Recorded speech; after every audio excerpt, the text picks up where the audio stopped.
morning students. Class 9th chapter 1 democratic politics. Now I am going to discuss about the broader meaning of democracy. अब हम democracy के जो broader meaning है उसको discuss करने जा रहे हैं. In this chapter we have considered the meaning of democracy in a limited and the descriptive sense. इस चैप्टर में हमने डेमोक्रेसी की जो मीनिंग्स हमने पढ़ाए थे आपको, वो एक लिमिटेड और डेस्क्रिप्टिव सेंस में थे, यानी कि लिमिटेड डेफिनेशन थी जो मैंने आपको उसके मीनिंग बताए थे.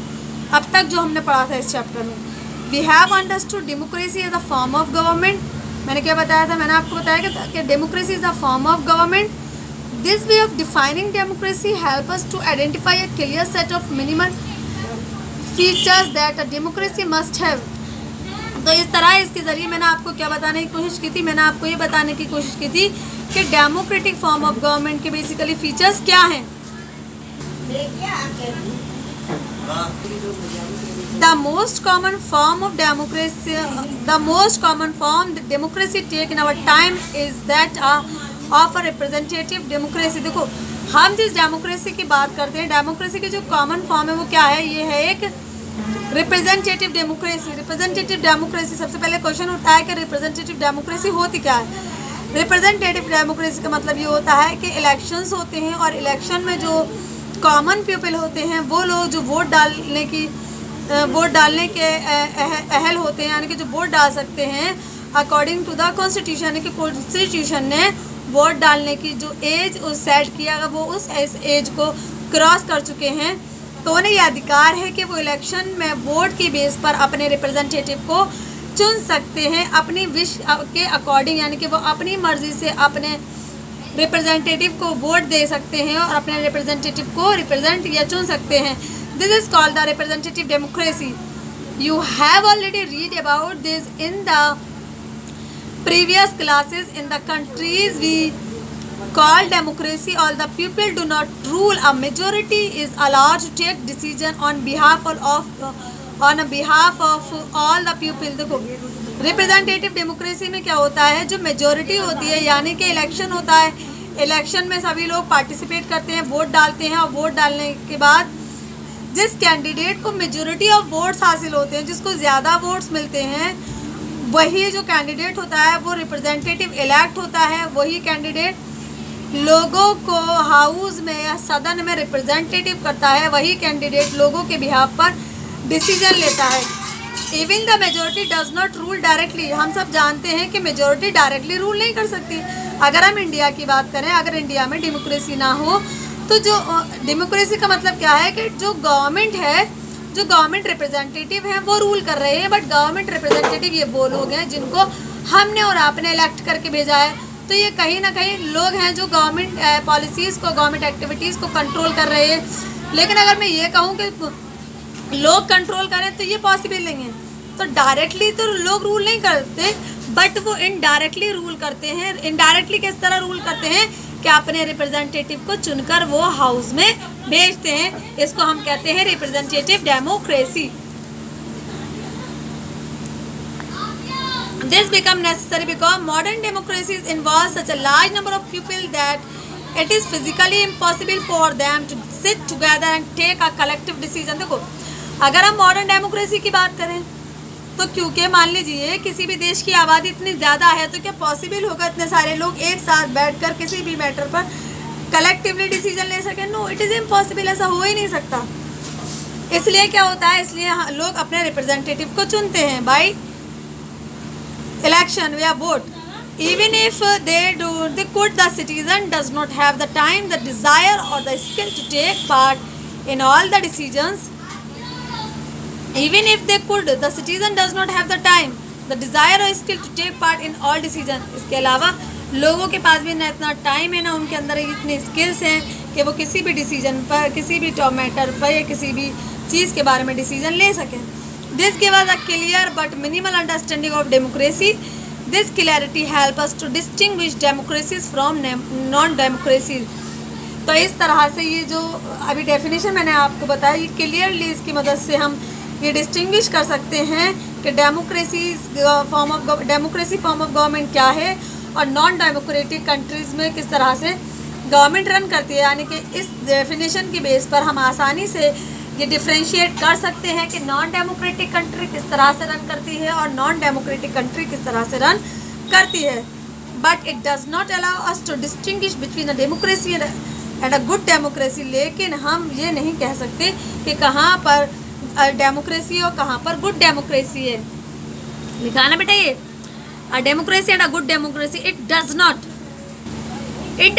allow us to see the operation of democracy beyond government। और ना ही ये हमें अलाउ करती है कि हम गवर्नमेंट से बढ़ के कोई भी काम करें। For this we need to turn to broader meaning of democracy. अब हम बात करते हैं डेमोक्रेसी की जो ब्रॉडर मीनिंग्स हैं उसकी। Sometime we use democracy for organisation other than the government. कभी कभी ऐसा होता है कि हम डेमोक्रेसी का इस्तेमाल ऑर्गेनाइजेशंस के लिए करते हैं, ना कि गवर्नमेंट के लिए। किस तरह से ये आप यहाँ समझ लीजिए। We are a very democratic family. Whenever a decision has to be taken, we all sit down and arrive at a consensus. My opinion matter as much as my father. We are a very democratic family. मान लीजिए हमारे पास एक democratic family है जिसमें जो decision हैं वो किस तरह लिए जाते हैं। सब लोग एक जगह बैठते हैं और उसके बाद में सबका मशवरा लिया जाता है, सबकी राय ली जाती है और उसके बाद डिसीजन लिया जाता है। My opinion matter as much. लेकिन कभी कभी ऐसा होता है कि फैमिली में जितनी इम्पोर्टेंस एक फादर के डिसीजन को, ओपिनियन को दी जाती है, उतनी नहीं दी जाती बाकी दूसरे लोगों के, यानी कि बाकी जो अदर फैमिली मेम्बर्स हैं जैसे कि बच्चे हैं उनके ओपिनियन को इतनी इंपॉर्टेंस नहीं दी जाती। It do not like teacher who do not allow student to speak and ask question in the class। I do not like teacher। मैं इस तरह के टीचर को पसंद नहीं करती। ये आपको बता रहे हैं जो स्टूडेंट्स को ये आज़ादी ना दे बोलने की कि वो क्लास में कोई भी सवाल पूछ सकें। I would like to have teacher with democratic temperament. बल्कि हम किन टीचर्स को पसंद करते हैं जो डेमोक्रेटिक प्रिंसिपल्स को फॉलो करें। डेमोक्रेटिक टेम्परामेंट का मतलब क्या है वो भी समझ लीजिए। डेमोक्रेटिक टेम्परामेंट का मतलब है कि क्लास में टीचर स्टूडेंट्स को ये आज़ादी दें कि वो अपनी फ्रीली और आज़ादी के साथ क्वेश्चंस पूछ सकें। जो भी उनके इश्यूज़ हैं, डाउट्स हैं, वो उनको टीचर के साथ शेयर कर सकें और उनको क्लियर कर सकें। These way of using the word democracy go back to its basic sense of a method of taking decision। तो इस तरह से ये जो तरीक़ा है ये क्या करता है, हमें वापस ले जाता है डेमोक्रेसी का जो बेसिक सेंस है क्या है, डिसीजन लेने का जो तरीक़ा है। A democratic decision involve consultation with and consent of all those who are affected by that decision. क्योंकि डेमोक्रेसी का मतलब क्या है कि हमें कोई भी डिसीजन लेना है तो उसके लिए ज़रूरी है कि हम उन सब लोगों से कंसल्ट करें जिनके लिए वो डिसीजन लिया जा रहा है या जो उस डिसीजन से जुड़े हुए हैं। Those who are not powerful have the same say in taking the decision as those who are powerful। यानी कि जो लोग पावरफुल हैं जो लोग पावरफुल नहीं हैं, दोनों के डिसीजन जब लिया जाए तो दोनों को मद्देनज़र रखा जाए। They can apply to a government or a family or any other organization। तो इस तरह से हम ये कह सकते हैं कि डेमोक्रेटिक प्रिंसिपल्स को हम गवर्नमेंट, फैमिली या किसी भी ऑर्गेनाइजेशन में अप्लाई कर सकते हैं। क्योंकि डेमोक्रेसी का मतलब क्या होता है, डेमोक्रेसी का मतलब है इन्वॉल्वमेंट ऑफ ऑल। यानी कि कोई भी डिसीजन अगर लिया जा रहा है तो उसमें सबकी मर्जी शामिल होनी चाहिए।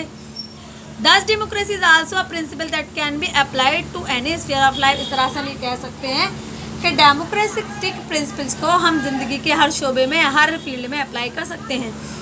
Sometimes we use the word democracy not to describe any existing government but to set up an ideal standard that all democracies must aim to become।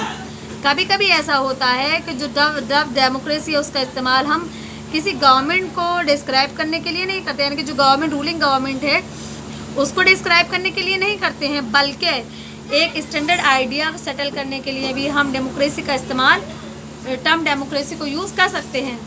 True democracy will come to this country only when no one goes hungry to bed. देखो true democracy कब आएगी, जब किसी भी देश में कोई भी no one goes hungry to bed, कोई भी भूखा बेड पर ना जाए। भूखा बेड पर ना जाने का मतलब क्या है, कोई भी इंसान भूखा ना रहे, कोई भी भूखा ना सो। In a democracy every citizen must be able to play equal role in decision making. Democracy का कब, डेमोक्रेटिक प्रिंसिपल को कब फॉलो किया जाएगा, डेमोक्रेसी उस वक्त फॉलो होगी या ट्रू डेमोक्रेसी का जो एक्चुअल में हम जब कह सकते हैं जब किसी भी डिसीजन में तमाम लोगों का, तमाम सिटीजन्स का क्या हो, उसमें इन्वॉल्वमेंट हो और तमाम सिटीजन्स उसमें पार्टिसिपेट करें। For this you do not need just and equal right to vote. ये कब पॉसिबल हो सकता है? ये उस वक्त पॉसिबल हो सकता है जब तमाम सिटीजन्स को वोट डालने का अधिकार हो। Every citizen need to have equal information, basic education, equal resources and a lot of commitment. हर सिटीज़न की ज़रूरत है क्या है कि उसके पास इन्फॉर्मेशन होनी चाहिए, उसके पास कम से कम बेसिक जो एजुकेशन है वो होनी चाहिए, और जो भी रिसोर्सेज है उसका इस्तेमाल इक्वली किया जाना चाहिए तमाम सिटीजन्स के लिए। और तब अलॉट ऑफ कमिटमेंट, यानी कि जो गवर्नमेंट है वो अपने तमाम लोगों के लिए कमिटमेंट करे, यानी कि तमाम लोगों की तरफ उसका कमिटमेंट होना चाहिए। तब हम बात कर सकते हैं कि ट्रू डेमोक्रेटिक प्रिंसिपल्स को फॉलो किया जा रहा है।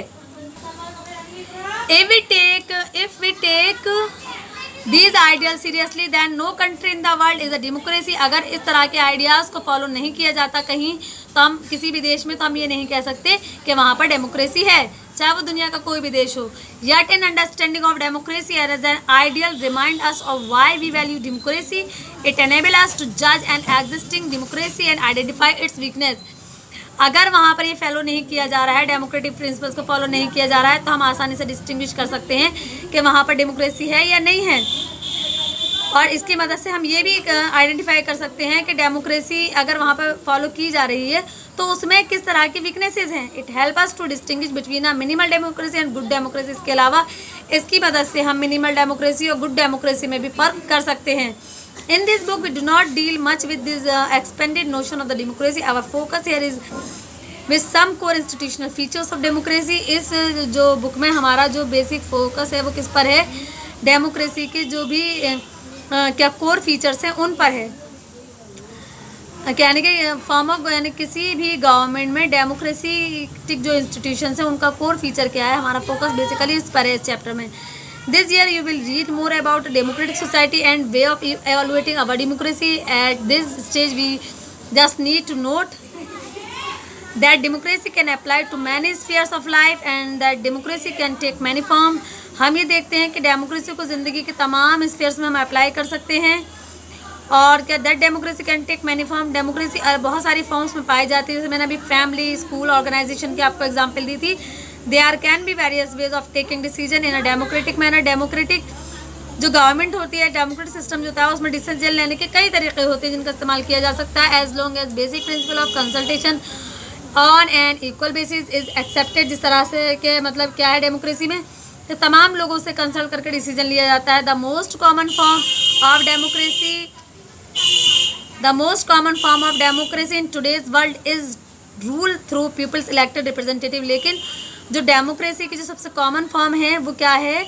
वो है रिप्रेजेंटेटिव डेमोक्रेसी, जिसमें क्या होता है कि लोग इलेक्शन के जरिए, वोट इलेक्शन होता है और वोट के जरिए अपने रिप्रेजेंटेटिव को इलेक्ट करते हैं। We shall read more about that in the chapter. हमने इसमें काफ़ी डिटेल में पढ़ा है। But if the community is small, there can be other way of taking democratic decision। all the people can sit together and the decision directly। देखो, अगर मान लीजिए कोई छोटी कम्युनिटी है तो वहाँ पर ये पॉसिबल है कि डेमोक्रेटिक डिसीजन आसानी से ले सकते हैं। और लोग किस तरह से कि तमाम लोग एक जगह बैठ सकते हैं और डिसीजन जो भी लेना है उन्हें वो डायरेक्टली ले सकते हैं। लेकिन ये कहाँ पॉसिबल है? जहाँ पर जो कम्युनिटी है वो साइज़ में स्मॉल है, यानी कि वहाँ पर जो पॉपुलेशन है वो कम है। दिस हाँ ग्राम सभा should work in a village. ये इस तरह से हमें डेमोक्रेसी कहाँ, डेमोक्रेटिक डिसीजन कहाँ पर लिए जाते हैं? जैसे कि गाँव की ग्राम सभा। दिस इज हाउ ग्राम सभा should work in a village. जैसे कि गाँवों में ग्राम सभा होती हैं तो क्या होता है, गांव के बड़े लोग बैठते हैं, सीनियर लोग बैठते हैं, वो डिसीजन लेते हैं। Can you think of some other democratic way of decision making? तो जो गाँवों में विलेज पंचायत लगती है और गाँवों के लोग बैठ कर डिसीजन लेते हैं, तो ये क्या है? ये डायरेक्ट फॉर्म है डिसीजन लेने की। इसको कहते हैं हम डायरेक्ट डिसीजन टेकन डायरेक्टली। तो इस तरह से डिसीजन डायरेक्टली लिए जाते हैं कि लोग एक जगह बैठते हैं, मैटर को डिस्कस करते हैं और उसके बाद उस पर डिसीजन लिया जाता है। बेटा आज आपका ये चैप्टर कंप्लीट हो गया है। क्वेश्चन आंसर की PDF हम आपको भेज देंगे। Thank you very much.